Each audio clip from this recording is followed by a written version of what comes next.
Reciban todos bendiciones de lo alto. Les habla Jesús A. Géliga Torres y soy instructor bíblico de la Iglesia Presbiteriana del barrio Higüey en Aguadilla, Puerto Rico. En el día de hoy les brindaremos el foro bíblico del domingo 7 de noviembre de 2021.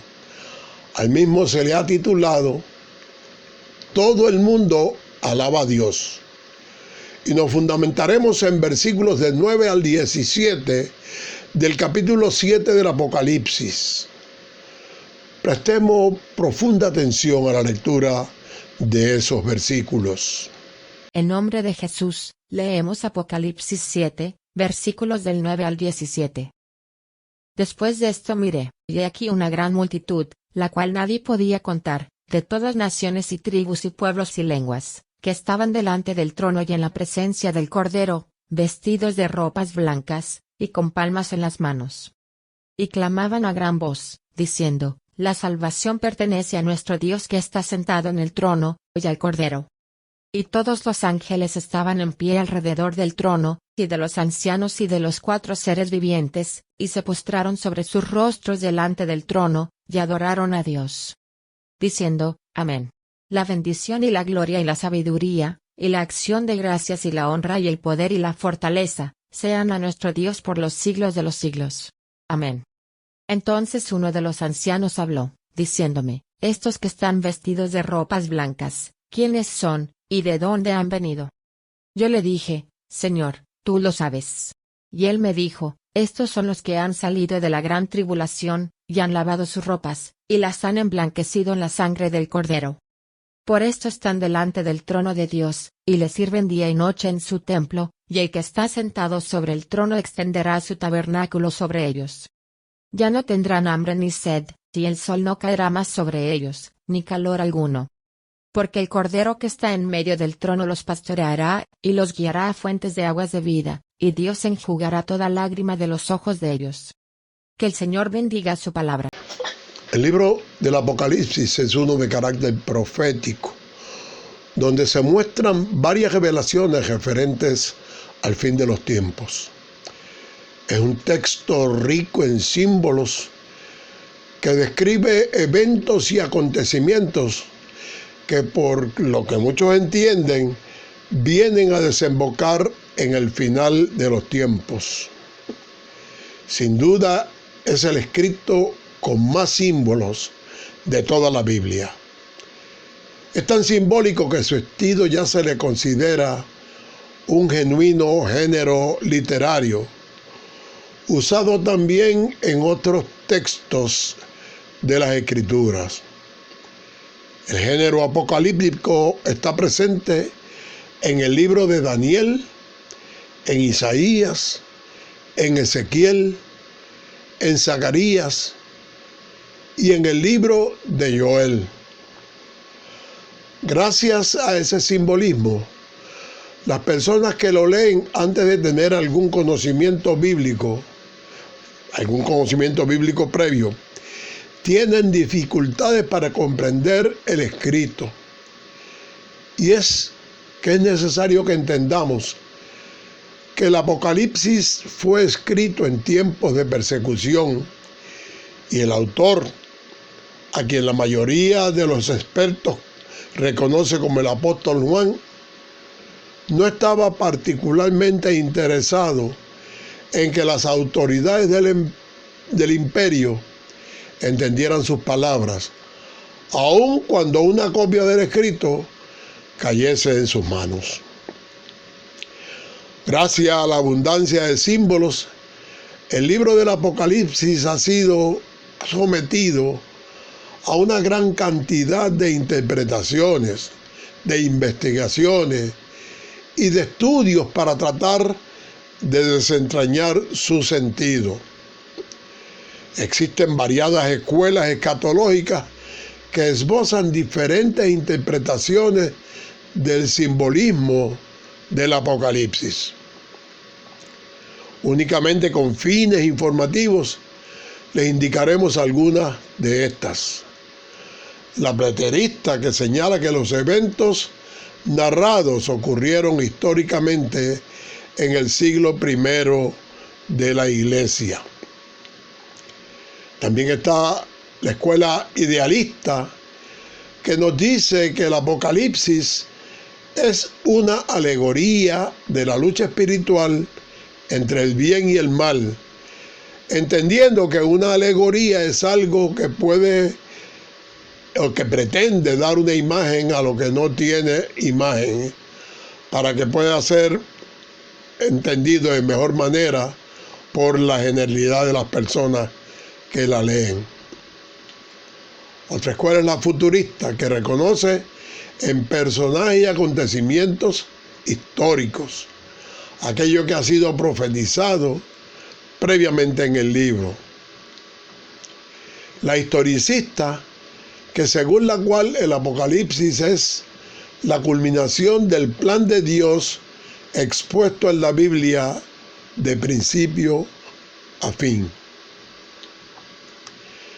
Si existen tantas posiciones interpretativas del libro de Apocalipsis, sería en extremo pretencioso que nosotros quisiéramos intentar siquiera hacer una interpretación personal del libro. Y es por esto que asumiremos una posición neutral, expresando lo que otros han dicho y haciendo esfuerzos por validar la posición de nuestra iglesia presbiteriana. Como señalamos antes, el libro del Apocalipsis se le atribuye al apóstol Juan, aunque hay corrientes que discrepan aún de eso. También reconoce al libro con el nombre de Libro de las Revelaciones, o simplemente como las revelaciones de Jesucristo. Los que afirman que es de la autoría de Juan dicen que el texto transmite una revelación recibida por él mientras se encontraba encarcelado en la isla de Patmos, por haber proclamado el señorío de nuestro Señor Jesucristo. El mismo libro nos indica que fue escrito como un mensaje de parte de Dios a 7 iglesias de Asia Menor, 7 congregaciones que estaban padeciendo tribulaciones y persecución. Estas 7 iglesias eran Éfeso, Esmirna, Pérgamo, Tiatira, Sardis, Filadelfia y Laodicea, todas localizadas en Asia Menor, específicamente en lo que actualmente conocemos como Turquía.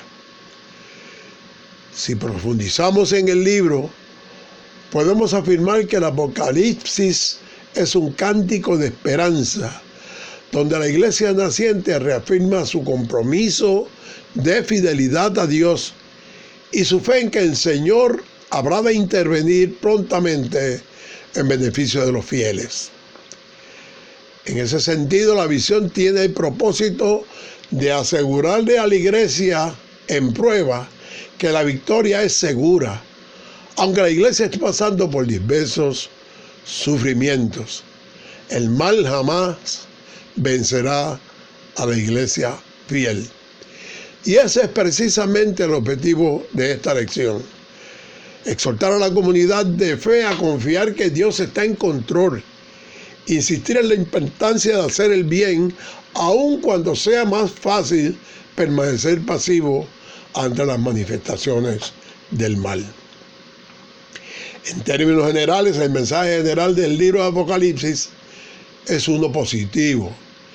Quienes sirven a Dios no tienen por qué tenerle miedo, aunque muchas personas relacionan la palabra Apocalipsis con un gran cataclismo. Este libro dice, tanto al principio como al final, que quienes lo lean lo comprendan y actúen en conformidad con él y serán felices. Hay en el libro numerosos pasajes y expresiones que no deben entenderse al pie de la letra, porque son señales o símbolos, y muchos de los personajes y aspectos principales de este libro aparecen en muchas otras partes de la Biblia. Demos inicio al análisis de la lección leyendo los versos de Apocalipsis 7 del 9 al 10 y dicen de la siguiente manera: después de esto miré y he aquí una gran multitud, la cual nadie podía contar, de todas naciones y tribus y pueblos y lenguas, que estaban delante del trono y en la presencia del Cordero, vestidos de ropas blancas y con palmas en las manos. Y alababan a gran voz diciendo: la salvación pertenece a nuestro Dios, que está sentado en el trono y al Cordero. En un versículo previo a estos, específicamente el versículo 7, Juan dice que había escuchado que el número de las personas selladas era 144,000. Pero este número es un símbolo. En la Biblia el número 12 representa al pueblo de Dios y por eso hay 12 tribus en el Antiguo Testamento y 12 apóstoles en el Nuevo. De manera singular, el número de 1000 representa una gran multitud. Concluyendo, Juan escucha que hay 12,000 sellados de cada una de las 12 tribus de Israel, es decir, 144,000 personas selladas. Nuestra doctrina presbiteriana no ve esto como un remanente pequeño de judíos étnicos. Lo vemos como una forma figurativa de hablar de una larga multitud de humanos a quienes el Cordero ha redimido de todas las partes del mundo. Y si esto es correcto, entonces también se concluye que los 144,000 deben simbólicamente representar al remanente redimido de toda la tierra. Por lo tanto, los 144,000 sellados no fueron solo el remanente de las tribus de Israel, pero también los gentiles creyentes. Esto es otro ejemplo de cómo los cristianos son presentados en Apocalipsis bajo la sombra del Antiguo Testamento como el verdadero pueblo de Dios, el verdadero Israel. Recordemos que la visión de Juan lo ubica en los cielos, siendo testigo de sus propias visiones, de lo que ha ocurrido al final de los tiempos. En el versículo 9, él ve a una gran multitud, la cual nadie podía contar, de todas las naciones y tribus y pueblos y lenguas que estaban delante del trono y en la presencia del Cordero. A diferencia de versículos previos, donde el número de las personas estaba contado, en esta ocasión la multitud de personas redimidas es tan grande que resulta imposible contarlas. También ve que la composición étnica y racial de esta inmensa multitud de personas redimidas provienen de todas las naciones y tribus y pueblos y lenguas. Es una multitud de todas las culturas donde la humanidad está debidamente representada. Esto está directamente conectado con el capítulo 2 del libro de los Hechos de los Apóstoles. Allí se narra que el derramamiento del Espíritu Santo y la manera como las personas que estaban en el aposento alto comunicaron el mensaje del Evangelio de Jesucristo a la comunidad de perseguidos que estaban en Jerusalén en ocasión de la fiesta judía. Predicaron en todos los idiomas del mundo conocido hasta ese momento. El milagro de Pentecostés no fue que todo el mundo aprendiera hebreo, sino que cada cual escuchara el mensaje de Cristo en su propia lengua, evidenciándose así la universalidad del Evangelio de Jesucristo. Y es por eso que la multitud de las personas redimidas clama a gran voz diciendo: la salvación pertenece a nuestro Dios que está sentado en el trono y al Cordero. El Dios Altísimo, el Padre Celestial, planea la salvación y el Hijo amado, que es el Cordero, ejecuta la voluntad del Altísimo. Dios se humanizó en el renuevo justo para restaurar la tierra y permitir que a través de él se pudiera quitar el pecado humano. Leamos ahora Apocalipsis 7, del 11 al 12. Y todos los ángeles estaban en pie alrededor del trono, y de los ancianos, y de los 4 seres vivientes, y se postraron sobre sus rostros delante del trono, y adoraron a Dios, diciendo: Amén. La bendición y la gloria y la sabiduría y la acción de gracias y la honra y el poder y la fortaleza sean a nuestro Dios por los siglos de los siglos. Amén. En Apocalipsis 11, Juan nos había dicho: y miré y oí la voz de muchos ángeles alrededor del trono, y de los seres vivientes, y de los ancianos, y su número era millones de millones. La palabra griega que se refiere a millones era mirayats, que significa que era un gran número indeterminado entre todos los que allí vio Juan. Sabemos que el mismo Juan, que había 24 ancianos y 4 seres vivientes, lo que implica que los ángeles tienen que haber sido los innumerables.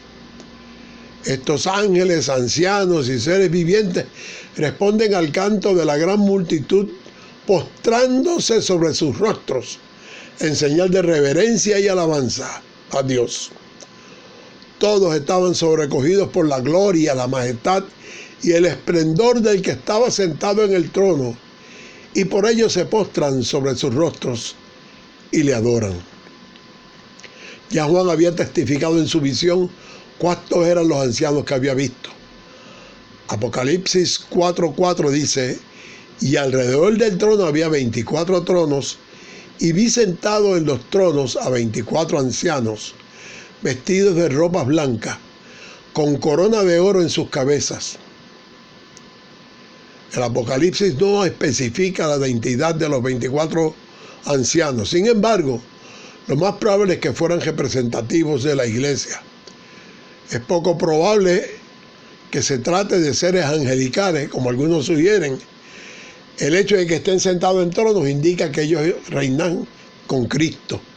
En ninguna parte de la Escritura se habla jamás de ángeles que gobiernen o se sienten en tronos. Sin embargo, se dice repetidamente que la iglesia gobernará y reinará con Cristo. Además de esto, la palabra griega traducida aquí como anciano nunca es usada para referirse a ángeles, sino únicamente a hombres, particularmente a hombres de cierta edad que tienen la madurez y están preparados para gobernar la iglesia. Sería inapropiado referirse a los ángeles que no tienen edad ni sexo con el nombre de ancianos. Las coronas de oro usadas por los ancianos también indica que se trata de hombres, no ángeles. Las coronas nunca son prometidas a los ángeles y nunca se han mencionado que los ángeles las usen. La palabra traducida aquí como corona se refiere a la corona de victoria usada por aquellos que han competido exitosamente y ganado la victoria, como Cristo lo prometió. Lo cierto es que una alabanza consiste en un cántico que se inicia y culmina con amén. Esta es una palabra hebrea que en el Nuevo Testamento se transfiere al griego sin alteración. En el Antiguo Testamento significa confirmar, apoyar, ser fiel, y también se usa como una especie de letanía en la alabanza. En esta lectura, los ángeles y los ancianos usan amén para afirmar el clamor de la gran multitud, y el segundo amén para confirmar el cántico. Vayamos ahora a Apocalipsis 7, del 13 al 14. Entonces uno de los ancianos habló diciéndome: estos que están vestidos de ropas blancas, ¿quiénes son? ¿Y de dónde han venido? Yo le dije: Señor, tú lo sabes. Y él me dijo: Estos son los que han salido de la gran tribulación y han lavado sus ropas y las han emblanquecido en la sangre del Cordero. Uno de los 24 ancianos se dirige a Juan para que Juan sea partícipe en lugar de observador. El anciano hace dos preguntas con respecto a las personas vestidas de ropas blancas. ¿Quiénes son y de dónde han venido? Ya hemos estipulado que los que están vestidos de ropas blancas son la gran multitud. Juan, en vez de contestar lo que se le ha preguntado, le dice al anciano que él es quien sabe. Obviamente Juan presume que el anciano le ha hecho estas preguntas de manera retórica para poder dar una respuesta. Y el anciano dice, estos son los que han venido de grande tribulación. Estos versículos del Apocalipsis son vistos desde diferentes perspectivas por las distintas congregaciones. Muchos protestantes han visto históricamente estos dos eventos, la venida por los santos y con los santos, como un evento asociado a la resurrección general al final de los tiempos, sin que medie ninguna tribulación de 7 años entre ellos. Todo esto partiendo de la premisa de que la Biblia no habla de ningún rapto secreto en ningún sitio, sino al contrario, subraya que la segunda venida será física, visible, pública y manifiesta a todos. Apocalipsis 1:7 claramente nos dice: he aquí que viene con las nubes y todo ojo le verá, y lo que le traspasaron y todos los linajes de la tierra harán lamentación por él. Sí, amén. Pero existen puntos post-tribulacionistas, premileniales históricos, amileniales y postmileniales, que están comprometidos con la interpretación de la escatología bíblica. En las iglesias presbiterianas ortodoxas, reformadas, al igual que otras de la familia presbiteriana, la mayoría sostiene el punto amilenial, que es el nombre dado a la creencia que estipula que no habrá un reino literal de Cristo de 1000 años, aunque aún al seno de nuestra iglesia hay variantes de esta interpretación. Teológicamente, las iglesias presbiterianas se basan en las enseñanzas de la Biblia y tienen a Juan Calvino como uno de sus comentaristas bíblicos más importantes. Como el resto de los protestantes, los presbiterianos creen que la salvación es solo por fe, no por obra, y que no se debe establecer como doctrina ninguna enseñanza que no esté recogida de forma explícita o implícita en las páginas de la Biblia. Rechazan la veneración de las imágenes, las oraciones por los difuntos, la intersección de los santos difuntos, así como la autoridad de la tradición eclesiástica y la autoridad del papado. Si bien algunas denominaciones presbiterianas de algunos países mantienen una relación ecuménica cordial con la Iglesia Católica.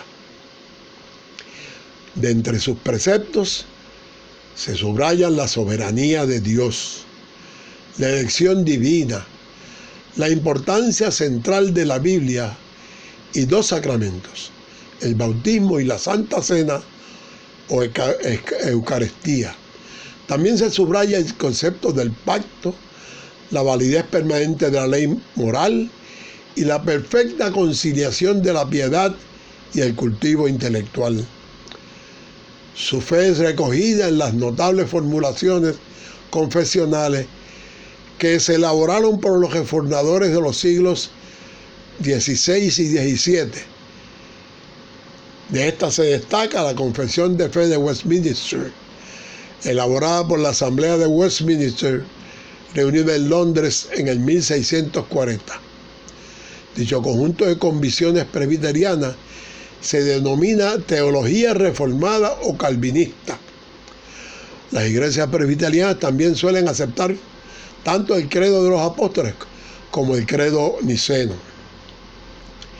La doctrina se basa fundamentalmente en la inspiración de la Escritura, la divinidad de Jesucristo, la expiación, la regeneración, el arrepentimiento, la justificación por la sola fe, la santificación, la adopción, la resurrección de Jesucristo, su ministerio de intersección y su segunda venida.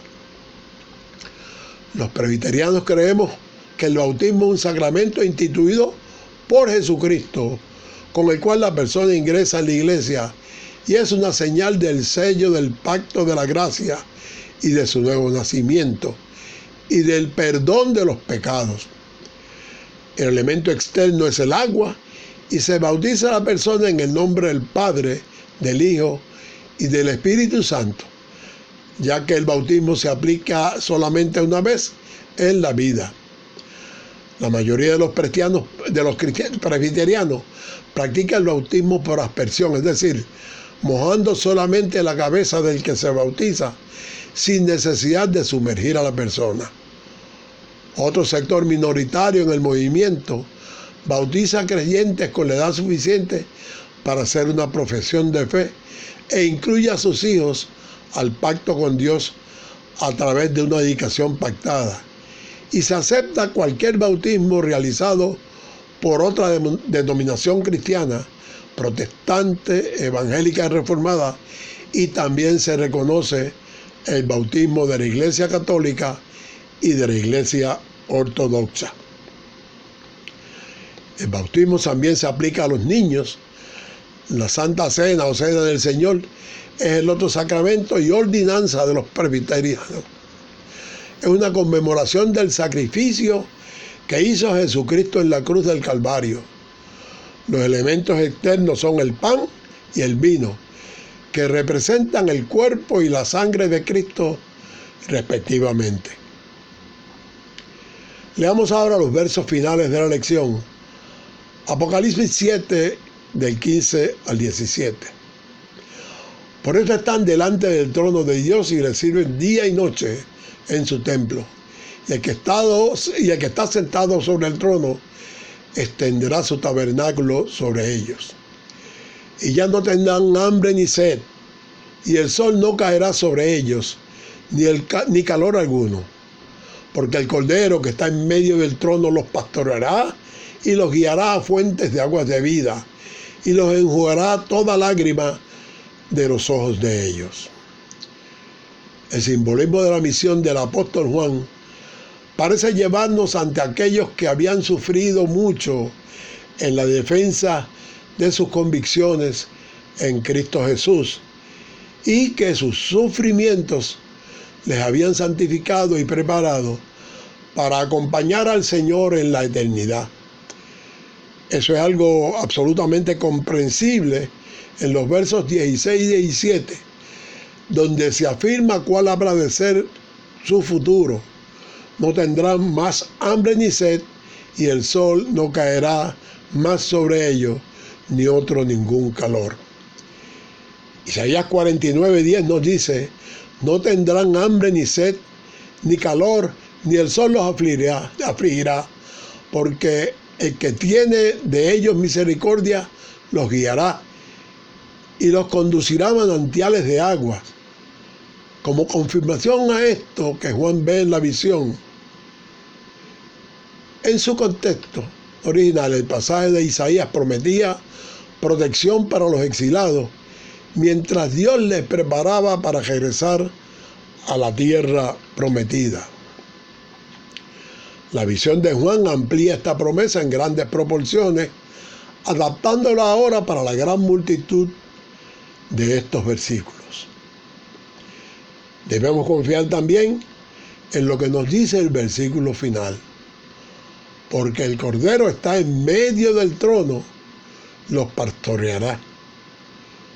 Los cuidadores de ovejas conocen que las ovejas no se caracterizan por ser animales muy listos. En la ausencia de un buen líder suelen alejarse unas de las otras por su cuenta y se quedan indefensas ante depredadores y ladrones. Necesitan un pastor para guiarlas al agua y al pasto y para protegerlas de muchos otros peligros.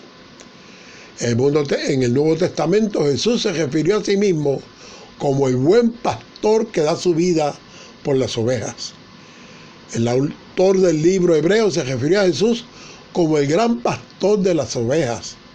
Pedro dice, porque vosotros erais como ovejas descarriadas, mas ahora habéis vuelto al Padre y obispo de vuestras almas. Ahora Juan dice que Jesús será el pastor de la gran multitud y los guiará a fuentes vivas de agua. En una tierra árida como la de Israel, el agua es la vida. El agua llena los arroyos y las lagunas y hace crecer la hierba. Sin agua las ovejas, también las personas, pronto se mueren. En el Evangelio Jesús habla de darle a la gente agua viva. Y con mejor claridad nos dice, mas el que bebiere del agua que yo le daré, para siempre no tendrá sed. Mas el agua que yo le daré será el de una fuente de agua que salte para vida eterna. Es muy claro que está hablando de manera metafórica. Habla de agua espiritual, agua para el alma. Y es que sin lo que Cristo nos ofrece, nuestras vidas suelen estar vacías, a pesar de que nuestros estómagos estén llenos. Necesitamos a Cristo para guiarnos a fuentes vivas de agua. Dios enjugará toda lágrima de los ojos de ellos. Isaías prometió que Dios enjugará el Señor toda lágrima de todos los rostros. Y Juan ahora repite la promesa ante esta gran multitud. No cabe duda que la escena que se nos describe tiene que ver con una gran victoria, el triunfo mayor que el ser humano jamás alcanzará. Y la celebración resuena en todo el ámbito celestial. Su gozoso cántico de alabanza es el claro reconocimiento de la fidelidad de Dios, que ha dado cumplimiento a sus promesas, otorgando dádiva de salvación a los que otorgó su gracia. Anticipándose a estos eventos del fin del tiempo, Romanos 8, 33 al 39 nos dice, ¿quién acusará a los escogidos de Dios? Dios es el que justifica. ¿Quién es el que condenará? Cristo es el que murió, más aún, el que también resucitó, el que además está a la diestra de Dios, el que también intercede por nosotros. ¿Quién nos separará del amor de Cristo? Tribulación, o angustia, o persecución, o hambre, o desnudez, o peligro, o espada. Como está escrito, por causa de ti, muertos todo el tiempo. Somos contados como ovejas de matadero. Antes en todas estas cosas somos más que vencedores por medio de que aquel que nos amó. Por lo cual estoy seguro que ni la muerte, ni la vida, ni los ángeles, ni principados, ni potestades, ni lo presente, ni lo porvenir, ni lo alto, ni lo profundo, ni ninguna otra cosa creada nos podrá separar del amor de Dios que es en Cristo Jesús, Señor nuestro. Bendita sea esa palabra. Oremos por ella. Amado Señor de todo cuanto existe, te damos gracias por la palabra que has permitido que llegue hasta nuestros tiempos. No podemos ubicarnos en el tiempo en que fue escrita, pero sí podemos intentar sacar provecho de ella en medio de las tribulaciones modernas, que aunque ausentes de persecuciones por nuestra fe, han sido el producto de fenómenos naturales y pandemias. Permite que podamos ver el texto, la esperanza de días mejores, entendiendo que todo lo terrenal es transitorio y que lo permanente trasciende la extensión de nuestra vida. Asístenos para que podamos continuar profundizando en tu palabra y que podamos usarla como escudo y espada al enfrentarnos con las amenazas de este tiempo. En nombre de Jesús te damos gracias y decimos amén.